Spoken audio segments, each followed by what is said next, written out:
ఓం శ్రీ గురుభ్యో నమః. ఓం శ్రీ మాత్రే నమః.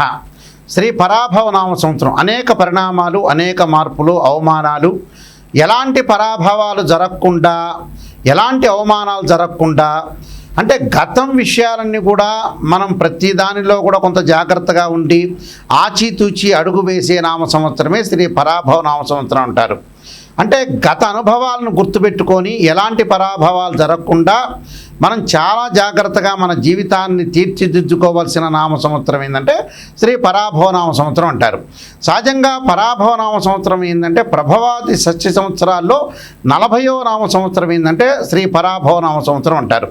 శ్రీ పరాభవ నామ సంవత్సరంలో ద్వాదశ రాశులకు ఏ విధంగా ఉన్నాయో ఒక్కసారి మనం చూద్దాం. ముందుగా ముఖ్యంగా ద్వాదశ రాశుల గురించి ఫలితాలు మనం తెలుసుకునే ముందు ప్రధానంగా ఈ గ్రహగమనగతులు ఏ విధంగా ఉన్నాయో తెలుసుకుందాం. దీనిలో ప్రధానంగా మనకి జూన్ 1వ తారీఖు వరకు కూడా గురువు మిథున రాశిలో సంచారం చేయటం, ఆ తర్వాత 2వ తారీఖు నుండి మరి అక్టోబర్ 31వ తారీఖు వరకు కూడా కర్కాటక రాశిలోను, 31వ తారీఖు నుంచి గురువు అతిచారంలో మరి సింహరాశిలో సంచారం చేయటం, డిసెంబర్ 18 వరకు కూడా, డిసెంబర్ 18 తర్వాత 18 నుండి మరి సింహరాశిలో వక్రస్థితిలోకి గురువు వెళ్ళటం జరుగుతుంది. అలానే శని యొక్క బలాన్ని మనం చూసుకునేటట్టయితే శని మీనరాశిలో ఉండటం, జూలై 25వ తారీఖున మళ్ళీ వక్రస్థితిలోకి వెళ్ళిపోవటం, రాహుకేతువులు వచ్చేటప్పటికి రాహు కుంభరాశిలో 6వ తారీఖు వరకు ఉండటం, 7వ తారీఖున మకర రాశిలోకి, అలానే ప్రధానంగా కేతు వచ్చేటప్పటికల్లా సింహరాశిలో సంచారం చేయటం 6వ తారీఖు వరకు కూడా, 7వ తారీఖున వచ్చేటప్పుడు కర్కాటక రాశిలో సంచారం చేయటం, రవి బుధ శుక్రగ్రహాలు 30 రోజుల పాటు ఒక రాశి నుంచి మరొక రాశికి మారటం, కుజుడు 45 రోజుల పాటు, చంద్రుడు 2.5 రోజుల పాటు ఉంటాడు. ఇవన్నీ కూడా గోచారరీత్యా చెప్పబడే ఫలితాలు అంటారు. గోచారరీత్యా ఈ మేషాది ద్వాదశ రాశుల వాళ్ళకి ఏ విధంగా ఉందో ఒక్కసారి మనం తెలుసుకుందాం.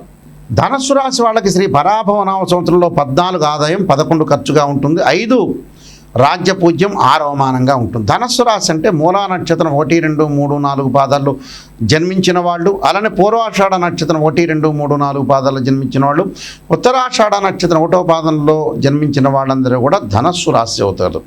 ధనస్సు రాశికి విద్యార్థులకు మంచి కాలం, వివాహ ప్రయత్నాలు సఫలీకృతం కావటం, సుసంపన్నమైన కుటుంబం నుంచి అమ్మాయి కానీ అబ్బాయి కానీ వచ్చే అవకాశాలు ఎక్కువ ఉంటాయి, భూలాభము, ధనలాభము, కీర్తి ప్రతిష్టలు బాగా పెరగటం, కార్యసిద్ధి, పుత్ర కళత్ర లాభం అంటే సంతానం లేని వారికి కూడా సంతాన లాభం కలగటం, అలానే వివాహం కానీ స్త్రీ పురుషులకు ఎవరైతే వివాహం కలిగే అవకాశాలు, శుభ కార్యక్రమాల ప్రయత్నాల వల్ల లాభం, అధికార భయం కలిగే అవకాశాలు ఎక్కువ ఉంటాయి. రాజకీయ నాయకులకి నిర్ణయ లోపము, కాలయాపన, భయము, కీర్తి నాశనం జరగటం, అలా ఆరోగ్యపరంగా మంచి జరిగే అవకాశం ఉంటుంది. ఆర్థిక పరంగా వాళ్ళు పుంజుకుంటారు.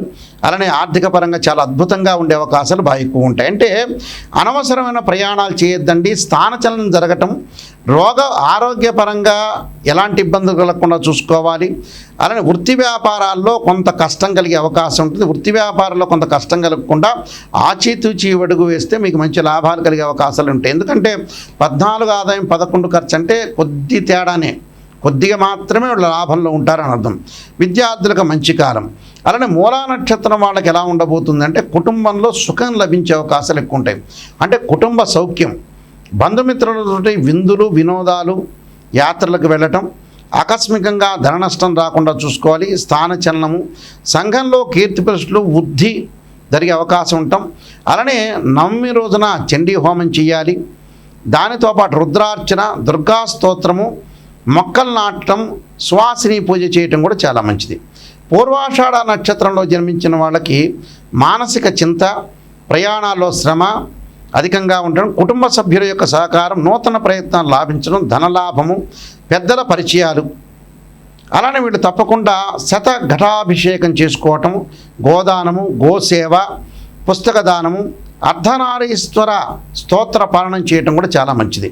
ఉత్తరాషాఢ నక్షత్రం 1వ పాదంలో జన్మించిన వాళ్ళకి ఆర్థిక పరంగా ఇబ్బందులు రాకుండా చూసుకోండి. ఆకస్మికంగా స్థానచలనము, ఆశించిన ఫలితాలపై అధిక శ్రమ, ఇతరుల యొక్క సహకారంతో అభివృద్ధి, దూర ప్రయాణాలతో వస్తు నష్టం జరిగే అవకాశాలు ఎక్కువ ఉంటాయి. కాబట్టి వీళ్ళు తప్పకుండా సుదర్శన హోమము, వ్యవసాయ పనులకు సహాయము, గురుదేవతా పూజ, పెద్దలను సత్కరించుట చేయటం చాలా మంచిది. అంటే ఈ పరిహారాలు చేయటం వల్ల మనకు మంచి జరిగే అవకాశాలు ఖచ్చితంగా ఉంటాయి.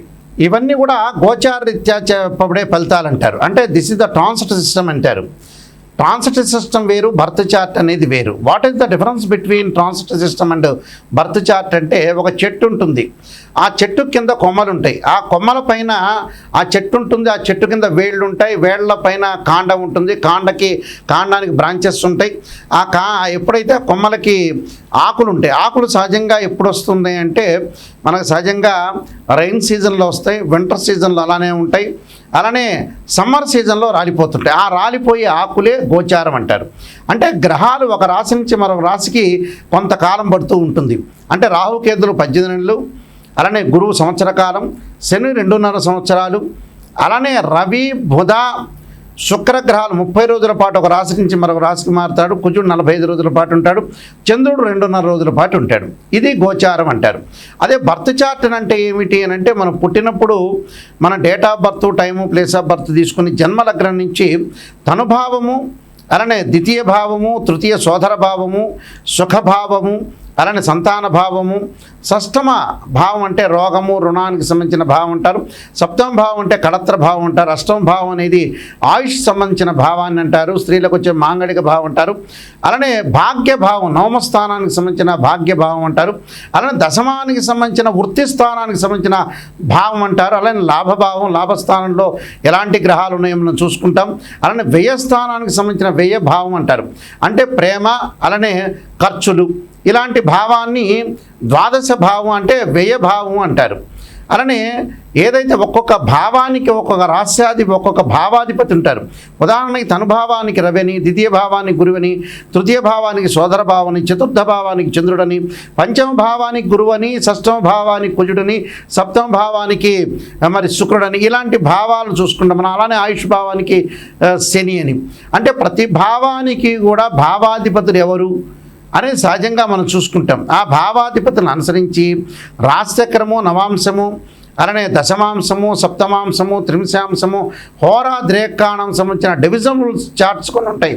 అంటే D16 చార్ట్స్ అంటారు. మనం మ్యాథమెటికల్గా క్యాలిక్యులేషన్ వేసి డివిజనబుల్ చార్ట్ని చూసి మనం అనాలిసిస్ చేయటం అనేది జాతకం.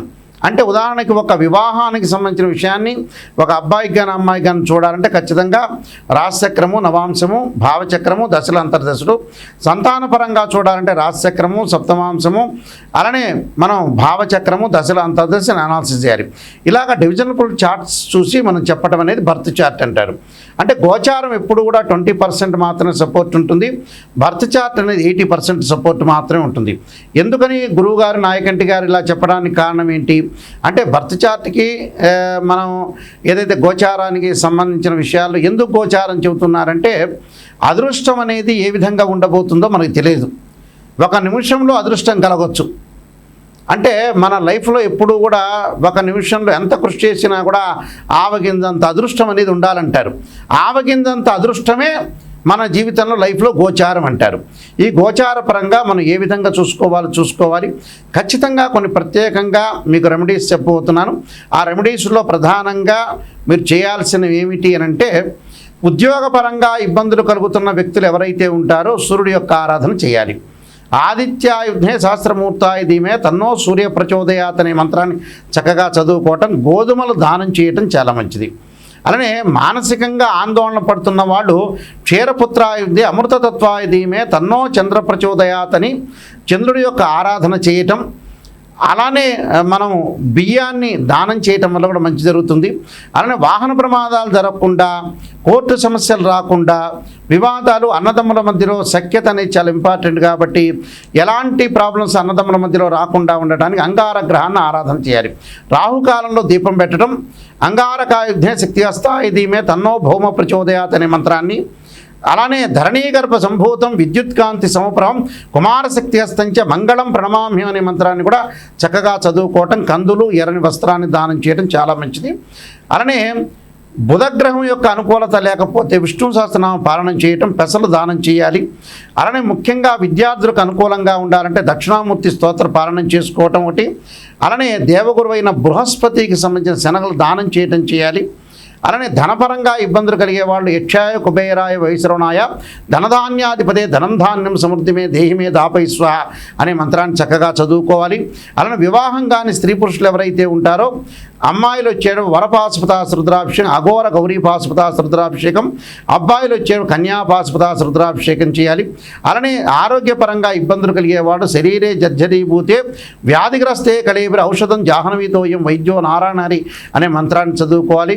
విదేశాలకు వెళ్ళలేని వాళ్ళు ఇబ్బందులు పడుతున్నవారు తప్పకుండా రాహు యొక్క ఆరాధన చేయాలి. రాహుకాలంలో దీపం పెట్టడమే కాకుండా అర్ధకాయ మహావీరం చంద్రాదిత్యమర్ధనం సింహకాకర్ప సంభూతం తం రాహుం ప్రణమామ్యం అనే మంత్రాన్ని చదువుకోవాలి.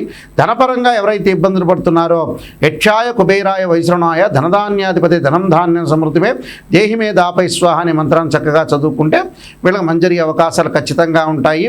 ఇవన్నీ కూడా ప్రతిదీ కూడా మనం రెమెడీ చేసి ఎప్పుడైనా సరే జాతకం చెప్పించుకునే వాళ్ళు ఎవరైనా సరే మా దగ్గరికి వచ్చినప్పుడు నెగిటివ్ పాజిటివ్ రెండూ కూడా ఆలోచన చేయండి. లైఫ్లో ఎప్పుడు కూడా పొగడటం కాదు, నిజాన్ని తెలుసుకుంటే మన జీవితం అనేది డెవలప్మెంట్ అయ్యే అవకాశం ఖచ్చితంగా ఉంటుంది. అందువల్ల ఖచ్చితంగా మా దగ్గరికి వచ్చేవాళ్ళు ఎవరైనా సరే నెగిటివ్ పాజిటివ్ రెండు చెప్పించుకోవాలి. ఎందుకంటే నెగిటివ్ చెప్పించుకున్నారనుకోండి ఎలాగ మనం డెవలప్మెంట్ చెందాలి, ఆ నెగిటివ్ను పాజిటివ్ చేసుకోవటం ఎలా అనే ఆలోచన చేస్తేనే మన లైఫ్ అనేది లీడ్ అయ్యే అవకాశాలు ఖచ్చితంగా ఉంటాయి. పొగట్టం ఏముంది, ఎప్పుడైనా ఎవరైనా మన పక్కింటి వాడైనా మనల్ని పొగుడతాడు. ఆ పొగట్టం ఏమి పెద్ద జ్యోతిష్యంలో అంతర్భాగమే కాదు. కాబట్టి జాగ్రత్తగా ఆలోచన చేయండి. మీరు తప్పకుండా నేను నెంబర్ ఆఫ్ ఆస్ట్రాలజీ బుక్స్ రాశాను. కాలసర్పయోగము, కాలసర్పయోగ చంద్రిక, రాహుకేతులు, ఛాయాగ్రహాలు, బృహత్ పరిహార సింధు, సర్వదేవతా గోత్రులు పార్ట్ 1 పార్ట్ 2, పుత్రగణపతి వ్రతము, అలానే జాతక చంద్రిక, వివాహ మార్తాండము, స్వప్నశాస్త్ర ఫలదీపిక, ప్రొడక్షన్ ఆఫ్ ఆస్ట్రాలజీ ఇలాంటి నెంబర్ ఆఫ్ ఆస్ట్రాలజీ బుక్స్ అని రాశాను. తప్పకుండా ఇవన్నీ రాజమండ్రి మోహన్ పబ్లికేషన్లో దొరుకుతాయి, లేకపోతే నా దగ్గరైనా దొరుకుతాయి. మీరు www.nayakanti.com కానీ www.nayakanti.in అనేది చూడండి. మేము వంశపారంపర్యంగా చెప్పే వ్యక్తులమే. ఖచ్చితంగా మీరు ఏ సందేహం ఉన్నా కూడా మా నెంబర్కి కాల్ చేయొచ్చు. నా నెంబర్కి కాల్ చేస్తే ప్రతి విషయాన్ని కూడా చెప్తారు. అయితే మా దగ్గర జాతకం చెప్పించుకున్న వాళ్ళు ఎవరైనా సరే నేను చెప్పిన విషయాన్ని మీరు వాయిస్ రికార్డింగ్ చేసుకోండి.